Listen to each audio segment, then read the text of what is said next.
ওয়ালিল্লাহি আলান নাসি হিজ্জুল বাইতি মান ইসতাতাআ ইলাইহি সাবিলা। যাদের সামর্থ্য আছে তাদের উপর হজ অর্থাৎ আল্লাহর ঘর জিয়ারত করা ফরজ করা হয়েছে। সম্মানিত বন্ধুরা, হজ একটি ফরজ ইবাদত, তবে কিছু শর্তের উপর নির্ভর করে, যেমন মুসলমান হওয়া, বালেগ হওয়া অর্থাৎ প্রাপ্তবয়স্ক হওয়া এবং বিবেকবান হওয়া, তারপরে অর্থনৈতিক সচ্ছলতা, অর্থাৎ একজন মানুষ পৃথিবীর যেই প্রান্তেই থাকুক না কেন, সে যখন আল্লাহর ঘর জিয়ারত করতে যাবে বা হজে যাবে, তো হজ করতে যাওয়া এবং আসার তার খরচ এবং ওখানে থাকাকালীন তার ব্যক্তিগত খরচ এবং যেই সময়টা তিনি হজে সফরে থাকবেন সেই সময়টার জন্য তার পরিবারের যে খরচ, ভরণ পোষণ, এটা থাকা। এরপরে হজে যাওয়ার যে রাস্তাটা নিরাপদ থাকা এবং মহিলাদের জন্য মাহরুম। বিশেষ করে এই কয়টি হলো হজ ফরজ হওয়ার দলিল বা শর্ত।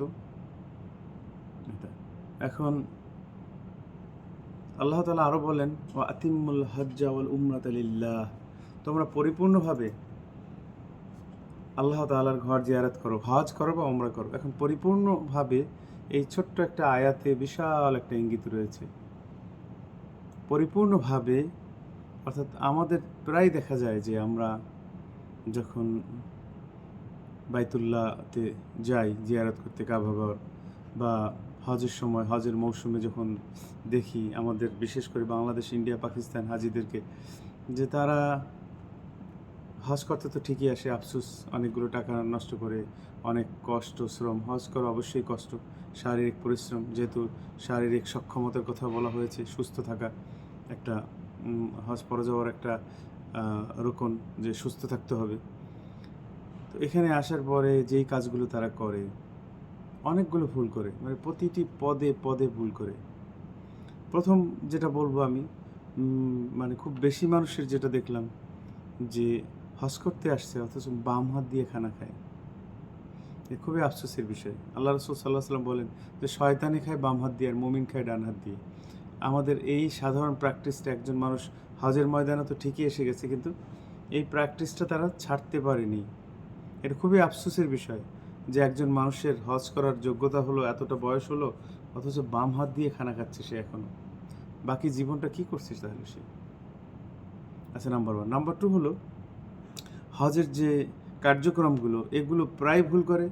বিশেষ করে সবচেয়ে বেশি যে ভুলটা করে সেটা হলো, যেই রাতগুলো মিনা অর্থাৎ 8ই জিলহজের রাতে মিনায় অবস্থান করা এবং 10, 11, 12, এই 10 এবং 11 এই এই দুই রাত মিনায় থাকা, 10 তারিখ, 11 তারিখ এবং 12 তারিখ,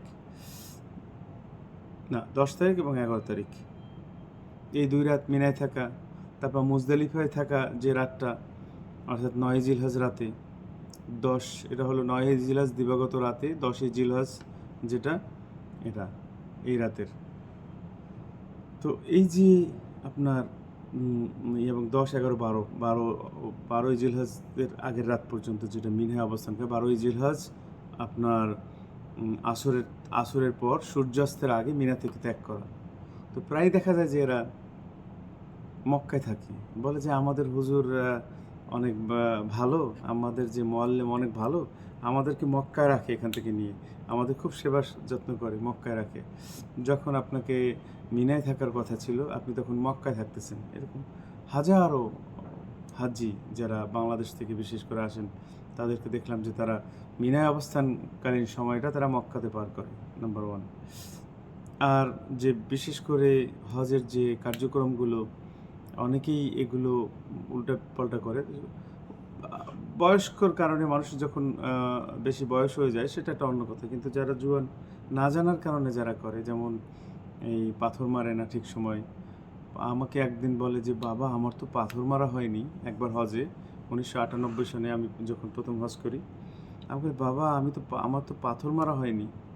এক পাকিস্তানি ভাইকে দেখলাম যে নিজের হাতের জুতা এবং ছাতা এটা জুমরায় আকাবায় জামারায় আকাবায় মারতেছে, শয়তানের গায়ে মারতেছে, শয়তান তু মেরি বেটি কো ফুসলায়া, তু মেরি বিবি কো ফুসলায়া। এটা বলে পাথর, পাথর জায়গায় ছোট ছোট কঙ্কর মারার কথা, ছোট কঙ্করের কথা এসেছে এখানে, একদম ছোট ছোট 7টা কঙ্কর বড়টায় যখন প্রথম দিন, তারপরে কোরবানি করা। কিন্তু ছাতি হাতের অনেক সময় যা যা পারে, কেউ মোবাইল মারছে কিনা তাও জানি না, কারণ হাতে যা থাকে তখন আবেগের দ্বারা মারে। আরেকটা যে তওয়াফের সময় যে ভুলগুলো করে, আপনার ক্যামেরা নিয়ে ভিডিও করে, সে সেলফি তোলে, এটা একটা মস্ত বড়, এটা সবাই, এটা একটা ধ্বংসের একটা কারণ। আপনি এবাদত, আপনি নামাজের মধ্যে কেউ তওয়াফ, নামাজের মধ্যে কেউ ভিডিও করে না, নামাজ এবং তওয়াফের মধ্যে পার্থক্য কী? এটাও একদম দুইটার যে ক্যাটাগরি, দুইটা এক ক্যাটাগরি, দুইটাই উজু লাগবে, উজু ভেঙেলে হবে না। নামাজ যেমন 1 রাকাত আগে পরে করা যাবে না, তওয়াফেরও সিস্টেম আছে, তওয়াফ মধ্যে ভেঙে গেলে আবার নতুন করে 7 তওয়াফ একবারে দিতে হয়। সেলফি তুলে তারপর আবার সাফা মারোয়াতে যখন আসে, সাফা মারোয়াতে অনেক ভুল করে, মারোয়াতে এসে সাফাতে এসে নামাজ পড়ে, অথচ ওখানে আল্লাহ রসুল সাল্লাহ সাল্লামের দোয়া আছে। তারপর এটা আল্লাহ রসুল সাল্লাহ সাল্লাম তিলাওয়াত করতে, ইন্নাস সাফা ওয়াল মারওয়াতা মিন শাআইরিল্লাহ ফামান হাজ্জাল বাইতা আও ইতামারা ফালা জুনাহা ইয়াত্তাওয়াফু বিহিমা ওয়া মান তাতাওয়া খায়রান ফা ইন্নাল্লাহা শাকিরুন আলিম। এই আয়াতটা পড়তেন সূরা বাকারার 158 নম্বর আয়াত। এরপরে রাসূলুল্লাহ সাল্লাল্লাহু আলাইহি ওয়াসাল্লাম আরও পড়তেন, লা ইলাহা ইল্লাল্লাহু ওয়াহদাহু লা শারীকা লাহু লাহুল মুলকু ওয়া লাহুল হামদু ওয়া হুয়া আলা কুল্লি শাইইন কাদির, লা ইলাহা ইল্লাল্লাহু ওয়াহদাহু আনজাজা ওয়া'দাহু ওয়া নাসারা 'আবদাহু ওয়া হাজামাল আহজাবা ওয়াহদাহু। এরপর হাত তুলে দোয়া করা, যার যতটুকু আপনার অন্তরে আসে, কারণ দোয়ার যে স্থান হলো অন্তর থেকে, অর্থাৎ আপনার মনের কথা আল্লাহ শুনেন। আল্লাহ তাআলা বলেন, আবু হুরায়রা রাদিয়াল্লাহু আনহু হাদিস, আল্লাহ তাআলা লা ইয়ানজুরু, ইন্নাল্লাহা লা ইয়ানজুরু আলা আজসামিকুম ওয়া আলা সুওয়ারিকুম। আল্লাহ তাআলা তোমাদের চেহারা অবয়ব দেখেন না, আল্লাহ তাআলা তোমাদের চেহারা দেখেন না বা প্রতিপত্য দেখেন না। আল্লাহ তাআলা কী দেখেন? ওয়ালাকিন ইয়ানজুরু আলা কুলুবিকুম, আল্লাহ তোমাদের অন্তর দেখেন, ওয়া আমালাকুম, এবং তোমাদের আমল দেখেন। সুতরাং আমাদেরকে ওইভাবে আমাদের অন্তর থেকে, আমাদের দিল থেকে যেগুলো আসে, ওইগুলো আল্লাহর কাছে দোয়া করা, চাওয়া আল্লাহর কাছে। চাওয়া কখনো বই দেখে হয় না, চাওয়া কখনো অন্যেরটা শুনে হয় না। আমার মনের আকুতি, এটা আমার মন থেকে আসবে। সম্মানিত হাজিরিন, আসুন আমরা হজকে জেনে শুনে বুঝে তারপর আমরা হজ পালন করি। কারণ জীবনের অনেকের সামর্থ্য হয় না, জীবনের একবারেই, কারণ এই একবারে ভুল করলে আর জীবনে দ্বিতীয়বার আসা হয় না। খুব বেশিরভাগ মানুষেরই আর দ্বিতীয়বার আর চান্স হয় না, কারণ অনেক এখানে ব্যয়বহুল, সময়ের ব্যাপার, অনেক কষ্টসাধ্য।